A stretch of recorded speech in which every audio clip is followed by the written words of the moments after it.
Más ni más hecha toda esta introducción, entonces, punto número 1 de mi experiencia, Borges es un autor para leer pausado, para leer tranquilo, y lo que voy a hacer ahora es tratar de ir complementando con algunas cuestiones. Así que, sin más ni más, vamos a esto que encontré en esta página que me parece que puede ayudar un montón. A ver, un momento que no estoy encontrando, creo que es esta. Sí, la página se llama gradesaber.com, no sé si así se pronunciará, pero está como muy interesante para poder un poco contextualizar un poco qué es esto de ficciones.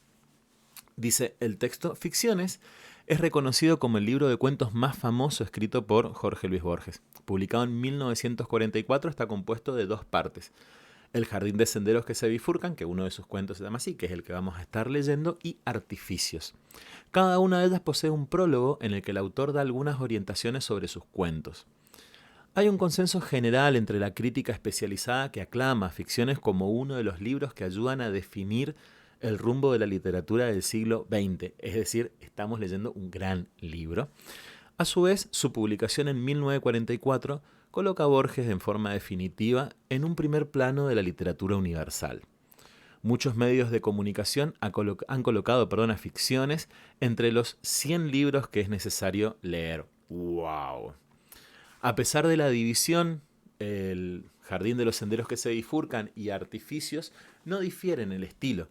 La única diferencia notable reside en las fechas en que aparecieron los textos.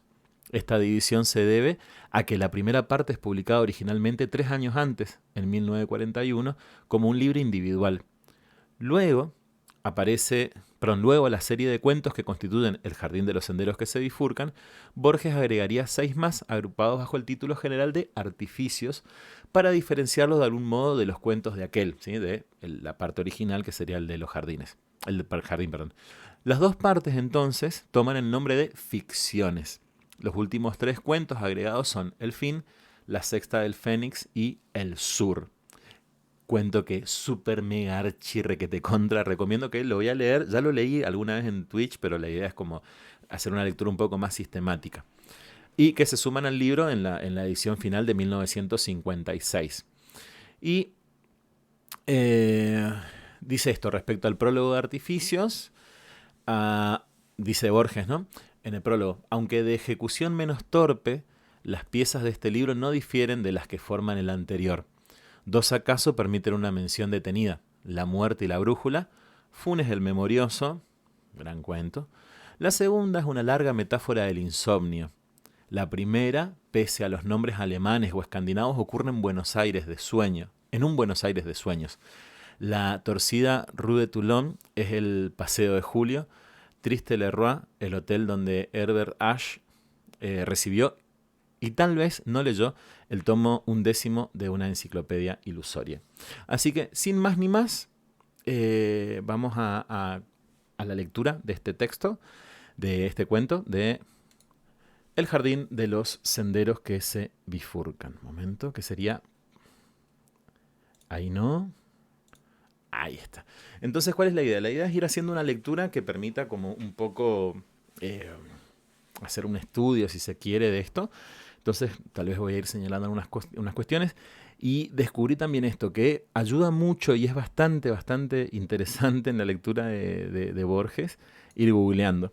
De hecho, alguna vez hice un curso sobre Borges con Maxi Tomás, y lo que decía, y es algo que parece que hay un acuerdo entre los especialistas de Borges, porque ahora que recuerdo, fui a una charla sobre Borges y Buenos Aires y también era como, Borges es como para leerlo con Google a la mano, para ir buscando referencias, para poder ir teniendo una visión, una comprensión más cabal de lo que está planteando. Entonces, sin más ni más, El jardín de los senderos que se bifurcan, de Jorge Luis Borges, dedicado a la escritora Victoria Ocampo. Victoria Ocampo, entiendo que fue la fundadora de Sur, que era la revista literaria, o una de las revistas literarias, mejor dicho, donde Jorge Luis Borges, el Giorgi, escribía. Así que, sin más ni más, el contexto antes es un texto que habla respecto de narrado en el contexto de la Primera Guerra Mundial. En la página 22 de la Historia de la Guerra Europea de Liddell Hart se lee que una ofensiva de 13 divisiones británicas apoyada por 1.400 piezas de artillería, contra la línea Serré-Montauban, había sido planeada para el 24 de julio de 1916 y debió postergarse hasta la mañana del día 29. Y acá voy a hacer una pequeña, el primer momento, ¿qué es esto? Buscar un poco si existe esta referencia de la historia de la guerra europea. Sí, definitivamente existe el autor, ¿sí? Lidl-Hart se llama Basil Henry Lidl-Hart, bueno, sí, y escribió esta historia escribió esta historia de la guerra, ¿sí? Entonces esto, ¿no? Se lee que se había preparado una ofensiva de 13 divisiones británicas para el día 24 de julio de 1916 y debió postergarse hasta la mañana del día 29. Las lluvias torrenciales, anota el capitán Lidl-Hart, provocaron esa demora nada significativa, por cierto.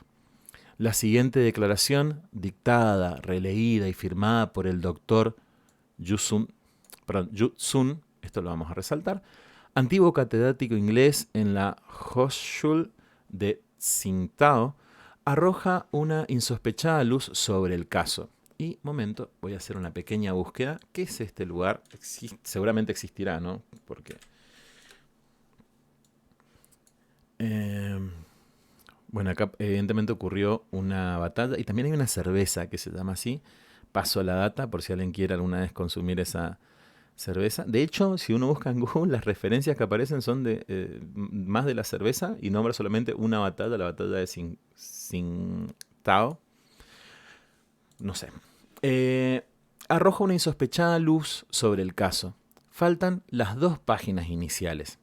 Datazo. Arranca con una obra que le faltan las 2 páginas. No se sabe de qué trata esto.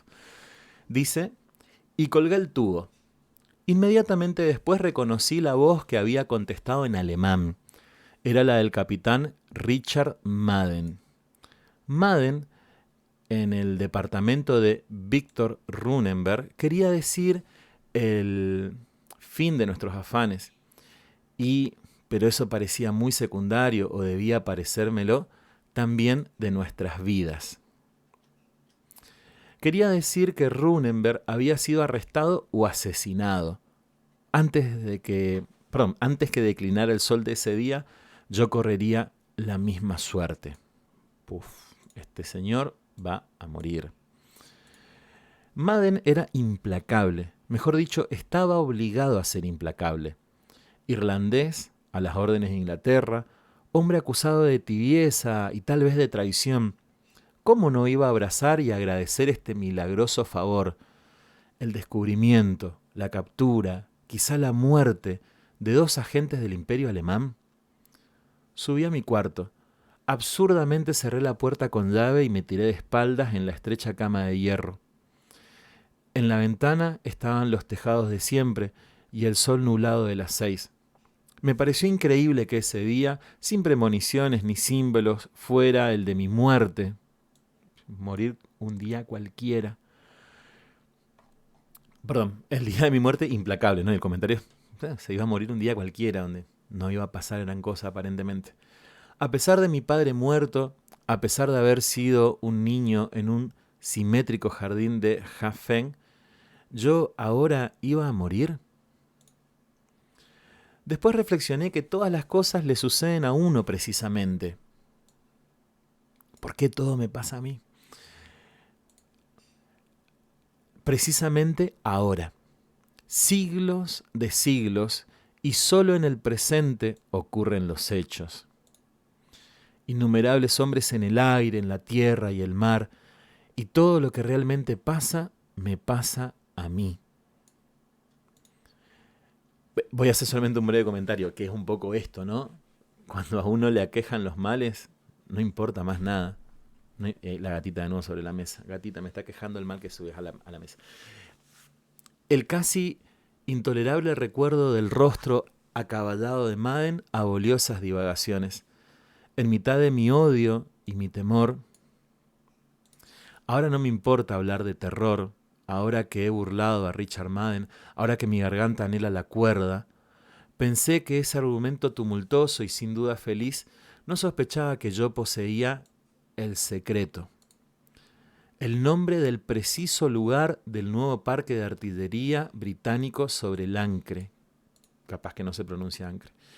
Un pájaro rayó el cielo gris y ciegamente lo traduje en un aeroplano, y a ese aeroplano en muchos, en el cielo francés, aniquilando el parque de artillería con bombas verticales.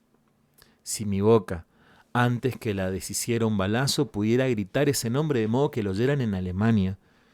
Mi voz humana era muy pobre. ¿Cómo hacerla llegar al oído del jefe? Al oído de aquel hombre, enfermo y odioso, que no sabía de Runeberg y de mí, sino que estábamos en Staffordshire y que en vano esperaba noticias nuestras en su árida oficina de Berlín, examinando infinitamente periódicos. Sería interesante, no sé quién será este jefe. Dije en voz alta, debo huir. Me incorporé sin ruido, en una inútil perfección de silencio, como si Madden ya estuviera acechándome. Algo, tal vez la mera ostentación de probar mis recursos, eran nulos. Me hizo revisar mis bolsillos. Encontré lo que sabía que iba a encontrar: el reloj norteamericano, la cadena de níquel y la moneda cuadrangular, el llavero con las comprometedoras llaves inútiles del departamento de Runeberg, la libreta, una carta que resolví destruir inmediatamente y que no destruí, una corona, 2 chelines y unos peniques, el lápiz rojo azul, el pañuelo, el revólver con una bala. Absurdamente lo empuñé y sopesé para darme valor. Vagamente pensé que un pistoletazo puede oírse muy lejos. En 10 minutos mi plan estaba maduro. La guía telefónica me dio el nombre de la única persona capaz de transmitir la noticia. Vivía en un suburbio de Fenton, a menos de media hora de tren. Soy un hombre cobarde, ahora lo digo, ahora que he llevado a término un plan que nadie no calificará de arriesgado. Yo sé que fue terrible su ejecución. No lo hice por Alemania, no. Nada me importa un país bárbaro que me ha obligado a la abyección de ser un espía. Además, yo sé de un hombre de Inglaterra, un hombre modesto, que para mí no es menos que Goethe. Arriba de 1 hora no hablé con él, pero durante 1 hora fue Goethe. Lo hice porque yo sentía que el jefe temía un poco a los de mi raza, a los innumerables antepasados que confluyen en mí. Yo quería probarle que un amarillo podía salvar a su ejército. Además, yo debía huir del capitán. Sus manos y su voz podían golpear en cualquier momento mi puerta. Me vestí sin ruido. Me dije adiós al espejo, bajé, escudriñé la calle tranquila y salí. La estación no distaba mucho de casa, pero juzgué preferiblemente tomar un coche. Arguí que así corría menos peligro de ser reconocido. El hecho es que en la calle desierta me sentía visible y vulnerable. Infinitamente. Recuerdo que le dije al cochero que se detuviera un poco antes de la entrada central. Bajé con lentitud voluntaria y casi penosa. Iba a la aldea de Ashgrove, pero saqué un pasaje para una estación más lejana. El tren salía dentro de muy pocos minutos, a las 8:50. Me apresuré. El próximo saldría a las 9:30. No había casi nadie en el andén. Recorrí los coches. Recuerdo unos labradores, una enlutada, un joven que leía con fervor los Anales de Tácito. Y momento, que eso sí me gustaría googlear porque me parece... ¿Qué es esto? Los Anales de Tácito. Dice, estoy leyendo Wikipedia, dice: los anales del historiador y senador romano Tácito son una historia del Imperio Romano que comprende el reinado de 4 emperadores del año 14 al 68 después de Cristo. Los emperadores son Tiberio, Claudio, Calígula y Nerón. La gatita hermosa. Bebé, no saltes sobre la mesa. Un soldado herido. Pero entonces recorrí los coches. Recuerdo unos labradores, una enlutada, un joven que leía con fervor los Anales de Tácito, un soldado herido y feliz. ¡Wow! ¿Qué habrá pasado con este soldado para estar herido y feliz? Capaz que porque volvió a su casa, como que estoy herido pero terminó la guerra. Los coches arrancaron al fin. Un hombre que reconocí corrió en vano hasta el límite del andén. Era el capitán Richard Madden. Uf, apareció el capitán. Aniquilado, trémulo, me encogí en la otra punta del sillón, lejos del temido cristal. Perdón, necesito bajar al gatito. Gatita, bebé. De esta aniquilación pasé a una felicidad casi abyecta. Me dije que ya estaba empeñado mi duelo y que yo había ganado el primer asalto al burlar, siquiera por 40 minutos, siquiera por un favor del azar, el ataque de mi adversario. Arguí que esa victoria mínima prefiguraba la victoria total. Le fue bien en una, el chabón dijo, ya fui, ya estoy. Arguí que no era mínima, ya que sin esa diferencia preciosa que el horario de trenes me deparaba, yo estaría en la cárcel o muerto. Arguí no menos sofísticamente que mi felicidad cobarde probaba que yo era el hombre capaz de llevar a buen término la aventura. De esa debilidad saqué fuerzas que no me abandonaron. Preveo que el hombre se resignará cada día a empresas más atroces. Pronto no habrá sino guerreros y bandoleros. Les doy este consejo. El ejecutor de una empresa atroz debe imaginar que ya la ha cumplido. Debe imponerse un porvenir que sea irrevocable como el pasado. ¡Wow! Reflexión que entre paréntesis nada más. A veces pienso, nunca cometí nada que sea muy atroz. Y a veces pienso, ¿cómo haces para vivir cuando cometiste algo atroz? ¿Cómo haces para acostumbrarte a eso, para vivir con la conciencia ahí, ¿no? El consejo que da este buen hombre, Sun Fen creo que se llamaba, es, bueno, hay que imaginarse antes de cometer eso atroz, pero entre lo que uno se imagina y la acción hay un abismo, un abismo. Dice, así procedí yo, mientras mis ojos de hombre ya muerto registraban la afluencia de aquel día, que era tal vez el último, y la difusión de la noche. El tren corría con dulzura entre fresnos. Se detuvo casi en medio del campo. Nadie gritó el nombre de la estación. Ashgrove. Perdón, nadie gritó el nombre de la estación. Ashgrove, le pregunté a unos chicos en el andén. Ashgrove, contestaron. Bajé. Una lámpara ilustraba el andén, pero las caras de los niños quedaban en la zona de sombra. Uno me interrogó, ¿usted va a la casa del doctor Stephen Albert? Sin guardar contestación, otro dijo, la casa queda lejos de aquí, pero usted no se perderá. Si toma ese camino de la izquierda y en cada encrucijada del camino dobla a la izquierda. Les arrojé una moneda, la última. Bajé unos escalones de piedra y entré en el solitario camino. Este lentamente bajaba. Era de tierra elemental. Arriba se confundían las ramas. La luna baja y circular parecía acompañarme. Por un instante pensé que Richard Madden había penetrado de algún modo mi desesperado propósito. Muy pronto comprendí que eso era imposible. El consejo de siempre doblar a la izquierda me recordó que tal era el procedimiento común para descubrir el patio central de ciertos laberintos. Y eso lo vamos a marcar por si alguna vez nos perdemos en un laberinto. Siempre hay que doblar a la izquierda para llegar al patio central de ciertos laberintos. Habría que ver en qué laberintos no funciona este consejo.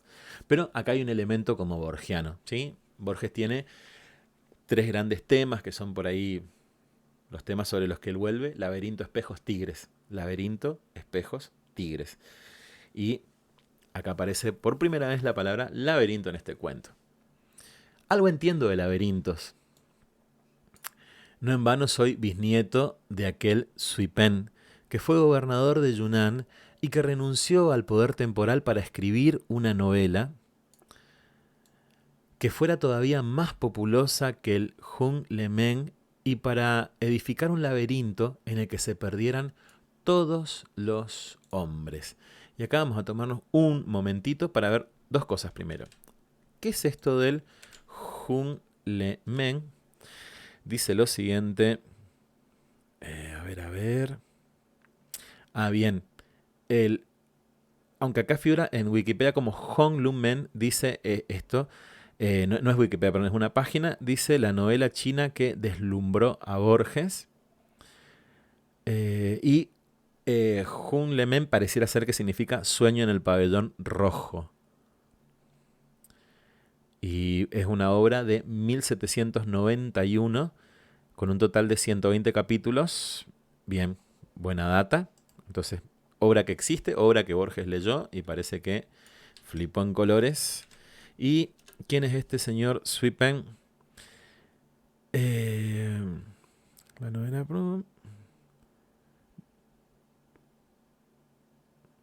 Bueno, habría que ver. Las referencias que encuentro de Sui Pen son referencias a la obra de Borges. Por ahí habría que tomarse un tiempito más para ver si este señor existió realmente, si fue, capaz que fue el autor. A ver, momento. Vamos a entrar acá. A ver si acá encontramos. De buenas a primeras. En la. Bueno, acá. Dice que la obra esta, la del sueño en el pabellón rojo, es decir, el Jun Lumen, el autor se llama Cao Suequin. Habría que ver, bueno, acá yo no sé, habría que ver un poco qué onda Borges con esto y si no inventó el nombre del Sui Pen, que Borges suele proceder así, inventándose. Entonces, pero esto, ¿no? Este señor, este Sui Pen, abandonó eh, el poder temporal, que había sido gobernador de Yunnan, para escribir una novela que fuera todavía más populosa que este libro, que el libro este El sueño en el pabellón rojo, y edificar un laberinto en el que se perdieran todos los hombres. Y acá, o más bien un poquito antes o un poquito después, vamos a ver cómo el cuento hace una transición. Arrancó siendo un cuento policial claramente y vamos a ver que se convierte en un cuento fantástico. Eso lo leí antes de empezar el directo, por eso lo sé.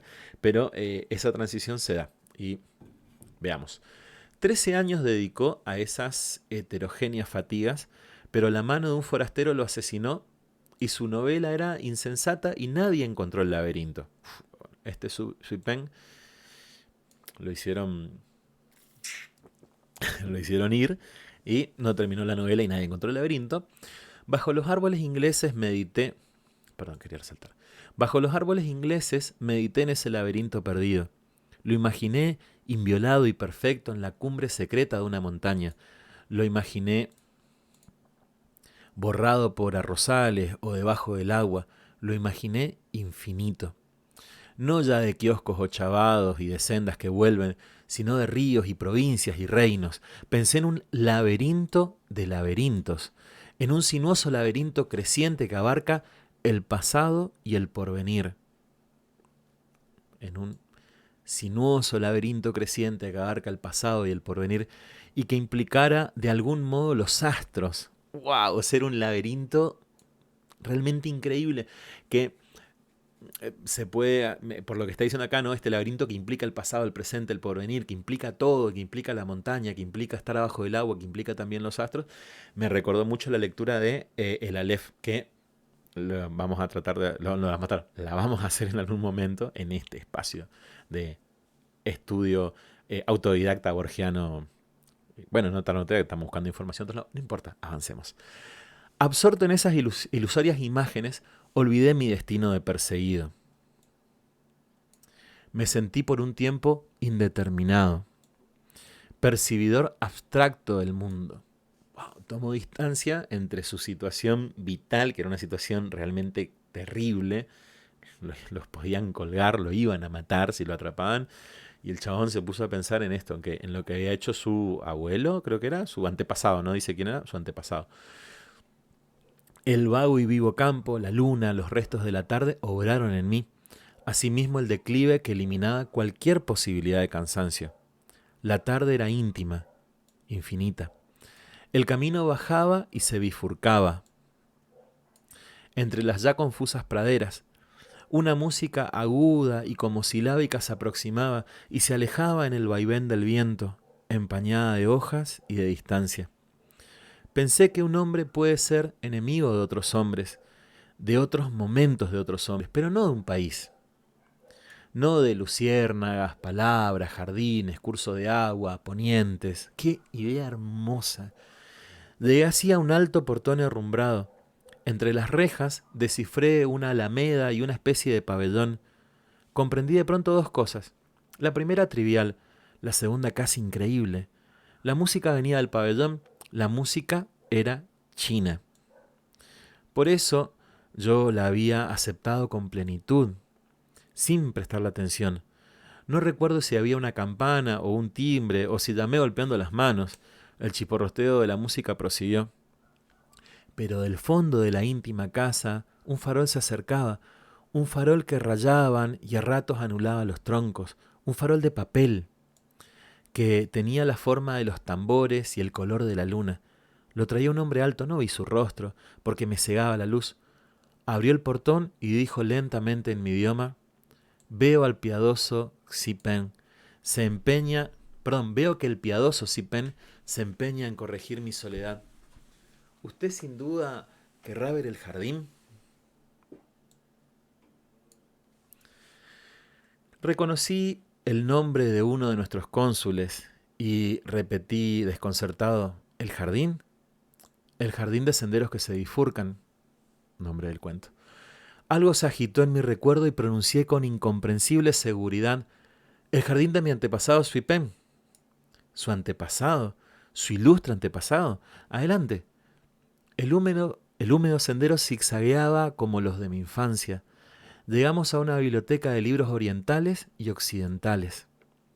Reconocí, encuadernados en seda amarilla, algunos tomos manuscritos de la Enciclopedia Perdida, y acabamos a buscar si esto existe o si es Borges de nuevo jugando.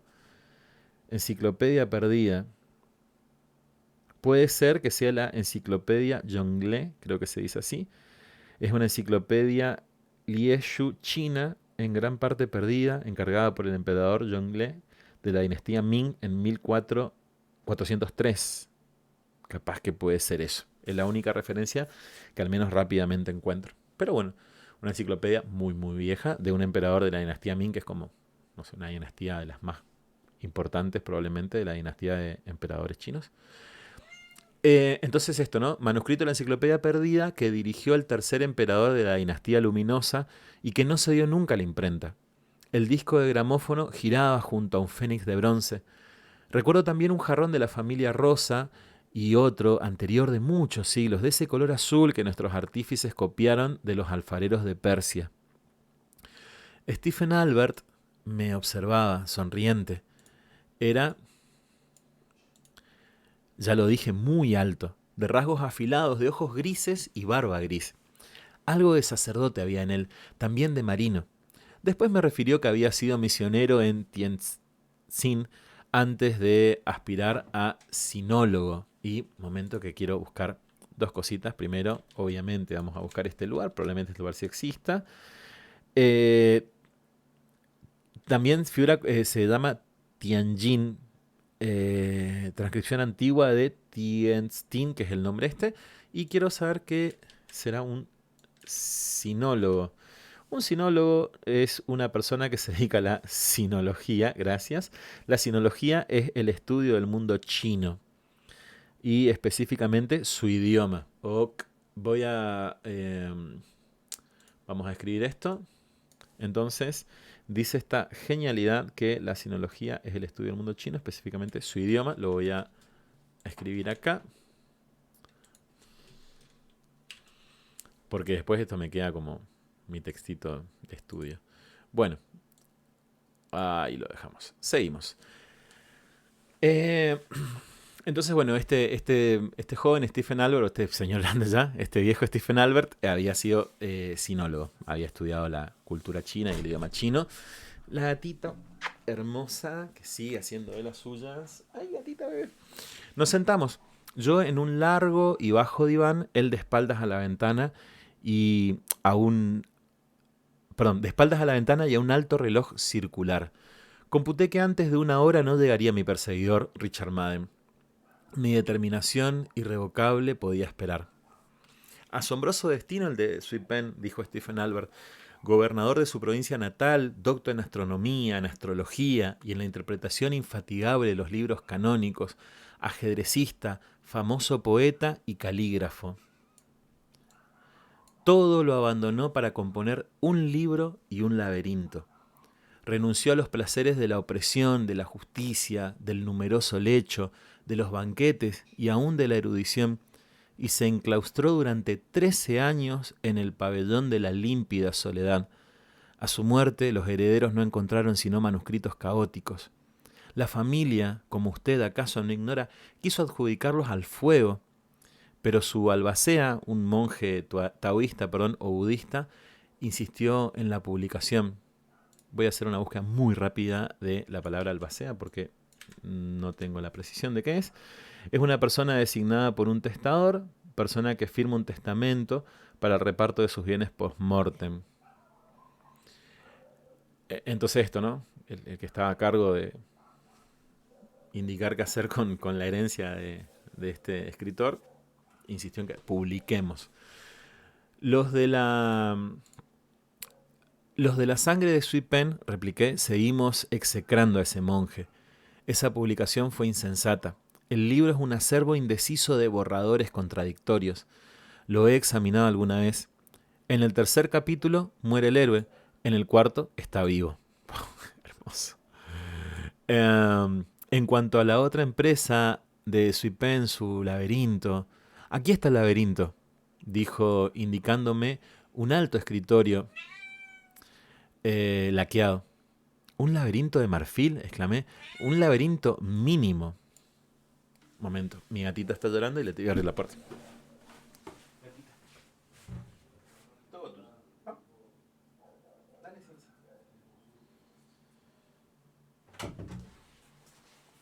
Bueno, la gatita no se fue a ningún lado, así que pronto va a volver a llorar para que le abra. Un laberinto de símbolos, corrigió. Un invisible laberinto de tiempo.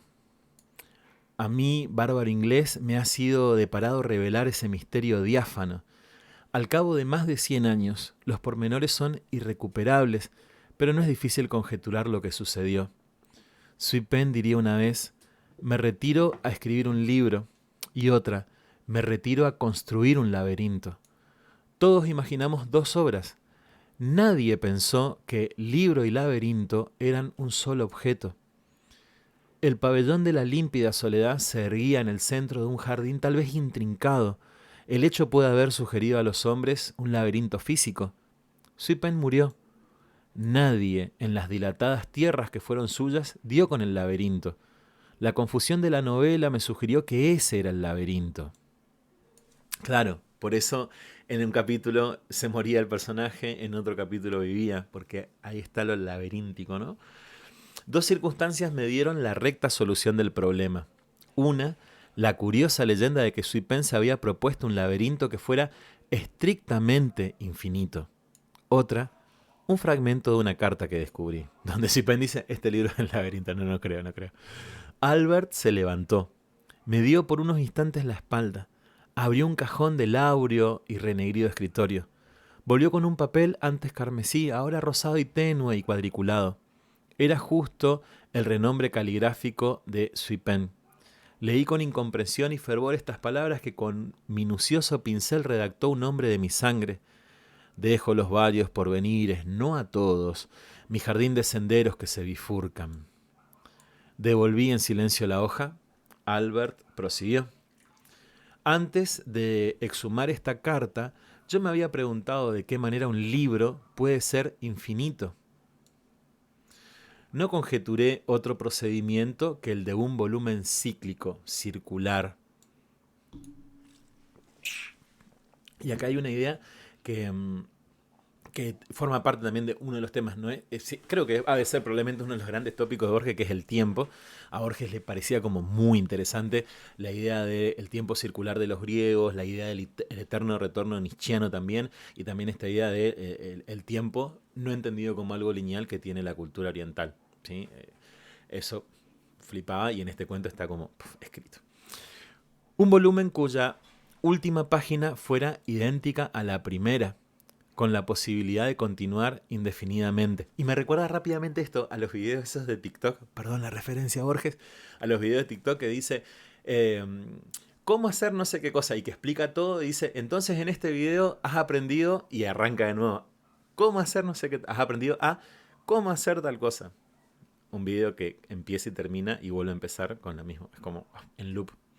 Recordé también esa noche que está en el centro de las 1001 noches.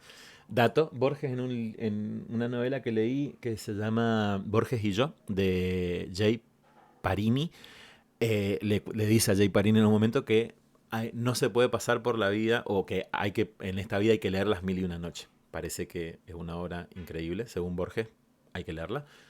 En algún momento lo vamos a hacer.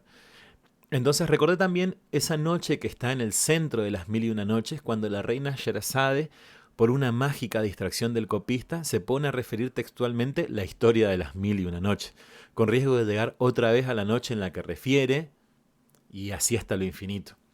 Imaginé también una obra platónica, hereditaria, transmitida de padre a hijo, en la que cada nuevo individuo agregara un capítulo o corrigiera con piadoso cuidado la página de los mayores. Esas conjeturas me distrajeron, pero ninguna parecía corresponder, siquiera de un modo remoto, a los contradictorios capítulos de Suipem. En esa perplejidad me remitieron de Oxford el manuscrito que usted ha examinado. Me detuve, como es natural, en la frase: dejo a los varios porvenires, no a todos, mi jardín de senderos que se bifurcan. Casi en el acto comprendí. El jardín de senderos que se bifurcan era la novela caótica. La frase varios porvenires, no a todos, me sugirió la imagen de la bifurcación en el tiempo, no en el espacio. La relectura general de la obra confirmó esa teoría. En todas las ficciones, cada vez que un hombre se enfrenta con diversas alternativas, opta por una y elimina las otras. Como la vida misma prácticamente, ¿no? Optamos por un proyecto y se van cerrando otros proyectos. La del casi inextricable Suipem opta simultáneamente por todas. Crea así diversos porvenires, diversos tiempos, que también proliferan y se bifurcan. De ahí las contradicciones de la novela. Fang, digamos, tiene un secreto. Un desconocido llama a su puerta. Fang resuelve matarlo. Naturalmente hay varios desenlaces posibles. Fang puede matar al intruso, el intruso puede matar a Fang, ambos pueden salvarse, ambos pueden morir, etc. En la obra de Suipem todos los desenlaces ocurren. Cada uno es el punto de partida de otras bifurcaciones. Alguna vez los senderos de ese laberinto convergen. Por ejemplo, usted llega a esta casa, pero en uno de los pasados posibles, usted es mi enemigo, en otro mi amigo. Si se resigna usted a mi pronunciación incurable, leeremos unas páginas. Entonces ahí vamos a mostrar qué onda. Su rostro, en el vívido círculo de la lámpara, era sin duda el de un anciano, pero con algo inquebrantable y aún inmortal. Leyó con lenta precisión 2 redacciones de un mismo capítulo épico. En la primera, un ejército marcha hacia una batalla a través de una montaña desierta. El horror de las piedras y de la sombra le hace menospreciar la vida y logra con facilidad la victoria. En la segunda, el mismo ejército atraviesa un palacio en el que hay una fiesta. La resplandeciente batalla les parece una continuación de la fiesta y logran la victoria. Yo oía con decente veneración esas viejas ficciones, acaso menos admirables que el hecho de que las hubiera ideado mi sangre y de que un hombre de un imperio remoto me las restituyera en el curso de una desesperada aventura en una isla occidental. Recuerdo las palabras finales, repetidas en cada redacción como un mandamiento secreto. Así combatieron los héroes, tranquilo el admirable corazón, violenta la espada, resignados a matar y a morir. Desde ese instante sentí a mi alrededor y en mi oscuro cuerpo una invisible, intangible pululación. No la pululación de los divergentes, paralelos y finalmente coalescentes ejércitos, sino una agitación más inaccesible, más íntima, y que ellos de algún modo prefiguraban. Stephen Albert prosiguió: no creo que su ilustre antepasado jugara ociosamente a las variaciones. No juzgo verosímil que sacrificara 13 años a la infinita ejecución de un experimento retórico. En su país, la novela es un género subalterno. En aquel tiempo era un género despreciable. Suipem fue un novelista genial, pero también fue un hombre de letras que sin duda no se consideró un mero novelista. El testimonio de sus contemporáneos proclamaba, y harto lo confirma su vida, sus aficiones metafísicas, místicas. La controversia filosófica usurpa buena parte de su novela. Sé que de todos los problemas ninguno lo inquietó y lo atrajo como el abismal problema del tiempo. Ahora bien, ese es el único problema que no figura en las páginas del jardín. Ni siquiera usa la palabra que quiere decir tiempo. ¿Cómo se explica a usted esa voluntaria omisión? Propuse varias soluciones, todas insuficientes. Las discusiones, al fin, Stephen Albert me dijo, en una adivinanza cuyo tema es el ajedrez, ¿cuál es la única palabra prohibida? Reflexioné un momento y le propuse la palabra ajedrez. Precisamente, dijo Albert, el jardín de los senderos que se bifurcan es una enorme adivinanza o parábola cuyo tema es el tiempo. Esa causa recóndita le prohíbe la mención de su nombre.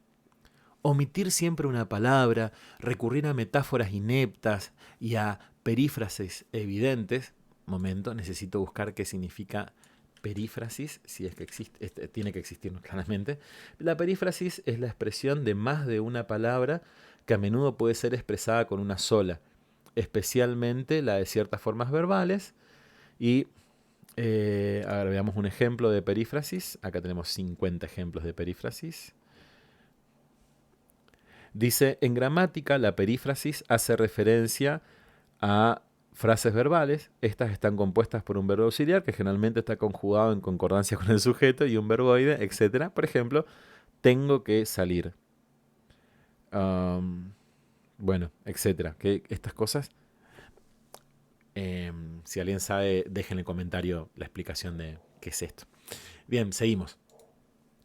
Entonces, omitir siempre una palabra, recurrir a metáforas ineptas y a perífrasis evidentes, es quizás el modo más enfático de indicarla. Es el modo tortuoso que prefirió en cada uno de los meandros de su infatigable novela, el oblicuo Suipem. He confrontado centenares de manuscritos. He corregido los errores que la negligencia de los copistas ha introducido. He conjeturado el plan de ese caos. He creído restablecer el orden primordial. He traducido la obra entera. Me consta que no emplea una sola vez la palabra tiempo. La explicación es obvia. El jardín de senderos que se bifurcan es una imagen incompleta, pero no falsa, del universo tal como lo concebía Suipem. A diferencia de Newton y de Schopenhauer, su antepasado no creía en un tiempo uniforme absoluto. Creía en infinita serie de tiempos, en una red creciente y vertiginosa de tiempos divergentes, convergentes y paralelos.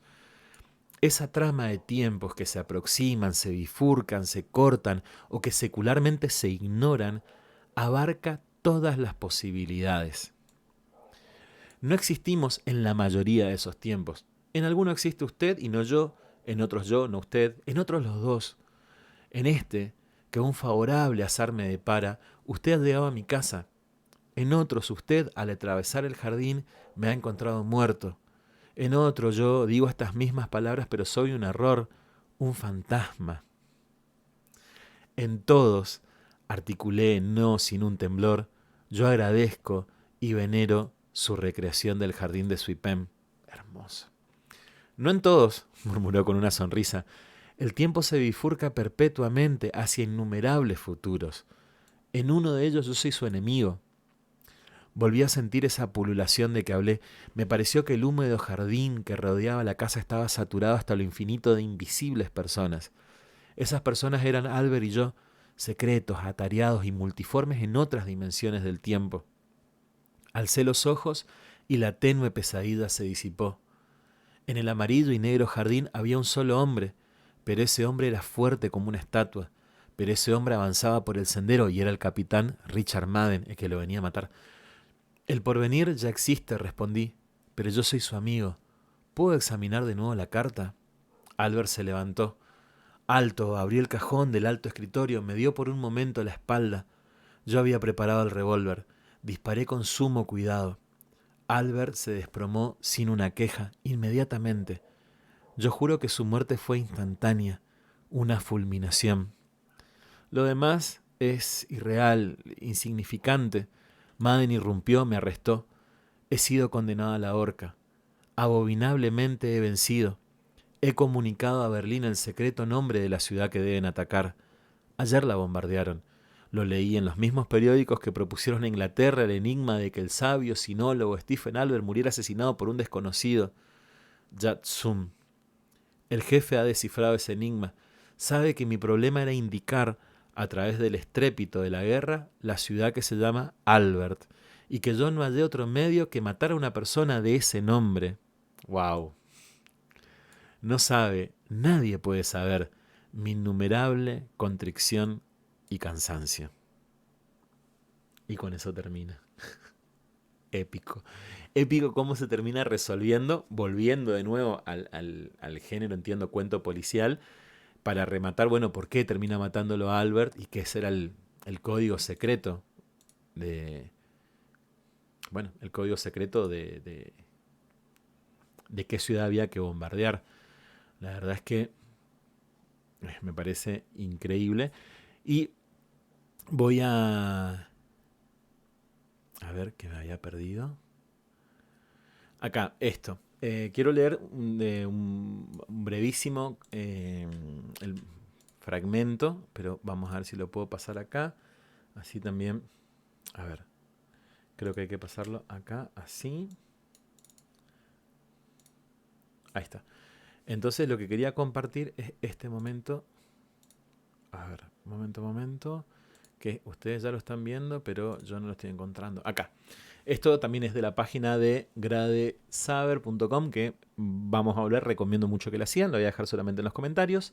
A modo de conclusión, cabe pensar esta paradoja a partir de un conocido postulado de la mecánica cuántica, el principio de incertidumbre de Erwin Schrödinger. En el sistema propuesto por Schrödinger, un gato dentro de una caja cerrada está expuesto a una botella de veneno y a un dispositivo que contiene una sola partícula radioactiva que tiene una probabilidad del 50% de desintegrarse. Si lo hace, el veneno se libera y el gato muere. Al terminar el tiempo establecido, la probabilidad de que el gato esté muerto es de un 50% y la probabilidad de que esté vivo es de otro 50%. Según la mecánica cuántica, la descripción de ese sistema es la superposición de los dos estados posibles, por lo que el gato estará vivo y muerto hasta que se abra la caja y un observador externo la contemple. De esta manera se ilustra una propiedad de los electrones de estar en dos sitios al mismo tiempo, pudiendo así ser detectados por dos receptores, generando la idea de que el gato puede estar vivo y muerto a la vez, etc. El jardín de los senderos que se bifurcan, sigo leyendo acá, perdón, con las posibilidades del jardín de los senderos que se bifurcan, se postula una situación similar. En el texto convergen al mismo tiempo las dos posibilidades, que la lluvia haya retrasado a los soldados británicos o que esto haya sido consecuencia del bombardeo alemán. Esas posibilidades, en la convergencia temporal que plantea el cuento, conviven y superponen hasta que un observador las separa.